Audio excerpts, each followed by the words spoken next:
Exercice 13, crédit pour VTT. Mariam achète un VTT, elle paye les 3/5 du montant au comptant. Donc elle donne déjà 3/5 du montant au comptant. Donc elle le paye déjà. Et le reste, vraiment là, j'insiste. Donc on oublie ce 3/5 parce que c'est le reste qui nous intéresse. Si elle a payé 3/5 au comptant, forcément le reste c'est 2/5. Donc c'est ce 2/5 qui sera payé en 5 mensualités. Quelle fraction du prix total représente une mensualité? Il me restait 2/5 à payer. Et ce 2/5, je me le suis partagé, ou plutôt Mariam se l'est partagé en 5 mensualités. Donc elle l'a partagé en 5. Elle a divisé ses 2/5, donc ce qui lui restait à payer, elle l'a divisé par 5.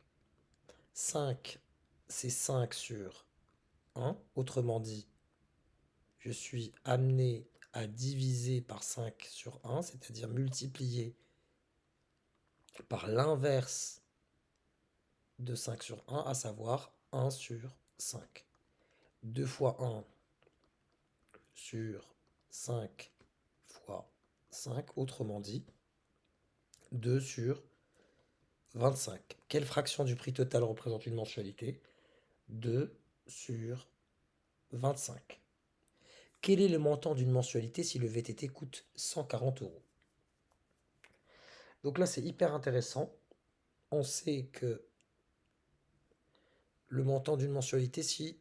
Quel est le montant d'une mensualité si le coût total c'est 140 euros? C'est assez simple. Il suffit de prendre le montant total, donc 140, et le multiplier par ma part d'une mensualité, c'est-à-dire 2 sur 25.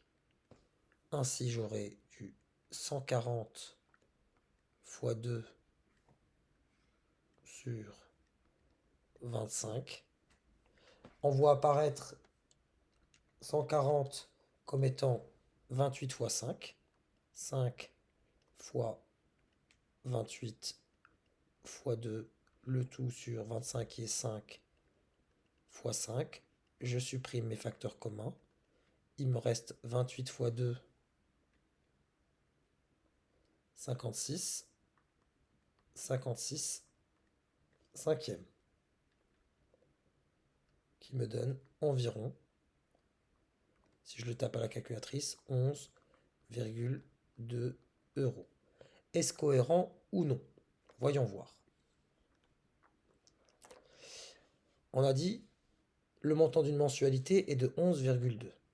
Le vélo coûte 140 euros. Voyons voir ce qui s'est passé ici.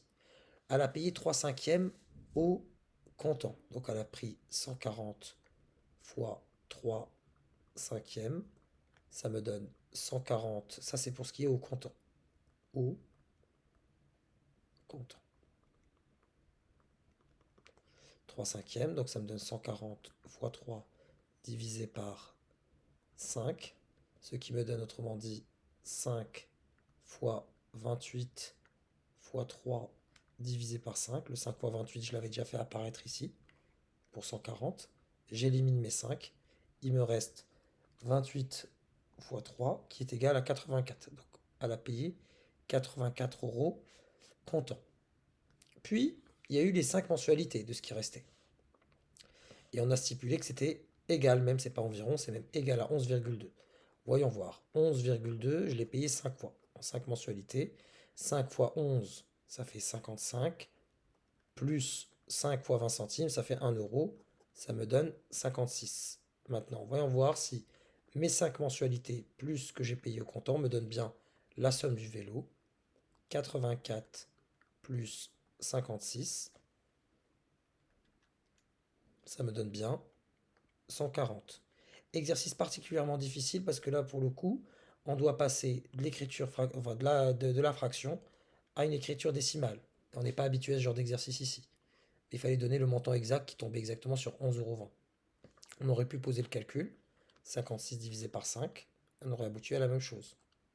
Une fois 5 dans 5, j'effectue ma soustraction, je descends mon 6. Ici, je constate que c'est encore une fois mon 5. La soustraction, je descends un 0 qui est après la virgule, passez-moi l'expression.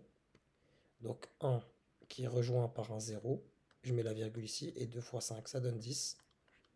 Ça m'aurait donné aisément le résultat. Donc je prends le montant total, je le multiplie par la part d'une mensualité et j'obtiens la valeur de cette mensualité. Un grand classique pour le coup de classe de 5e.